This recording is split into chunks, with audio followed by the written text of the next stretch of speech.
Welcome back. I'm so excited that we're moving on to written expression for students with multiple disabilities in terms of systematic instruction. Just for your information, I'm using instructional routines, systematic instruction, and routines all interchangeably. At the core of good instruction are routines.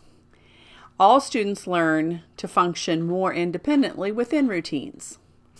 Let's talk a little bit about the meat of why we're here. Let's talk about how routines will help us with written expression. Why do we develop routines? Routines can save time, increase our organization for a task completion, and increase our understanding of what we are doing in our day. Routines allow for progress in conventional literacy. These authors share some frameworks that we don't have time to go into. However, these frameworks follow a general comprehensive literacy instruction that's good for all students with appropriate access and supports. These authors suggest building and activating background knowledge, give a purpose for the reading, read or listen to a text, do something with that information, and share what was learned. In Jones, Bailey Orr, and Erickson, Hatch, and Clendon's work, both groups report that in order for students to make progress in conventional literacy skills, they must have access to comprehensive literacy instruction, which includes instruction not only in reading, but also in writing. By developing instructional routines that include reading and writing, we will provide access and meaning for each student. So, providing consistent, successful routines means we are giving students access and meaning within the instructional routines. Jorgensen and Lambert tell us that planning instructional routines is more important than trying to plan and modify each and every lesson. You put a lot of work into every lesson, then to try to modify each and every lesson is too much. It gets overwhelming, even if you have a para assisting you with this process. So remember, planning instructional routines is more important than modifying each and every lesson. According to Jorgensen and Lambert, we need to develop routines for systematic things like taking notes, discussion questions, independent written work, learning groups, hands-on manipulatives and labs, and finding information. Having instructional routines will make the planning and working more efficient for the staff and for the student. Because writing is a complex process that requires spelling words, forming letters to those words, constructing sentences, and creating messages, we as a team need to make time to develop instructional routines that are specific to the individual's needs and interests. It also should be something that can be used as a template across lessons and subjects. So by making it a routine, it allows the student to spend more time and energy on the meaning of the content instead of how to do each individual task. Writing is going to take time. Learning to write takes even more time. Wallach and Copenhaver tell us that it's relatively simple to create change for students with severe disabilities. It takes time. Time to make sense of the instruction, even in mini lessons. Time to apply that knowledge. Time to share with peers. Time to write without any demands to get the ideas out. Time to give meaningful opportunities every day. Yes, it's going to take time, but isn't it worth that effort? Isn't it worth the time that you invest in that person to make such a difference in their life? Wallach and Copenhaver, they wrote an article about evidence-based writing instruction for adolescents with significant writing disabilities. In this study, using technology to write was a routine in daily classroom activities. This study had students with Down syndrome and autism, even those including auditory processing disorders.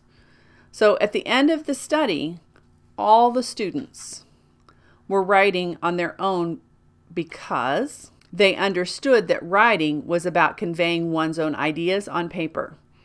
Teachers in the regular education classes noted how students were both more eager and more capable in class writing tasks. Let's take a look at Matthew's story at the Center for Literacy and Disability Studies.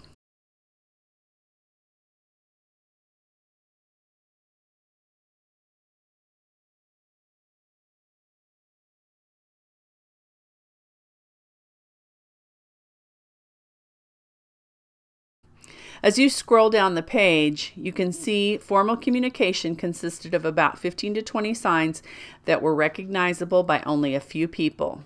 So the communication was very limited. Consequently, there were some behavioral challenges. And when he began with this program, they started with written expression. First, watch the video from June 2004, his first exploration with writing. As you watch the videos, you could tell he was really just exploring the tool. And as you continue to scroll down the page, you will be able to see the changes over time. If you take time to review Matthew's information over the 3-year period, you can see progress with writing development. He moves from inconsistent to more concrete writing. It also has a slow and gradual change over time based on the daily practice of free writing. Matthew continues to show gains in written expression through his daily routines. Here's another example of writing routines. Many of you use these in your school system. Here's just an example from a woman who's a teacher on Pinterest that calls hers Rise and Shine. It is one option for students to write the same info as other students in their daily notes home to parents. The same format could be used when it comes to spelling work, math work, vocabulary work. So a format that is similar and allows students time to focus on the content and not the process of the writing the information could be beneficial. It can also be easily modified to match the level and interest of the student's abilities. I don't know if you can see in this picture, but there are cards that can be matched up and paired and numbers paired instead of handwriting, but other students can handwrite the information. In Chapter 3 of Browder and Spooner's book, June Downing presents in detail how to use systematic instruction and a systematic instructional routine over time within everyday activities to build independence. As you already know, instructional routines are a process learned over time.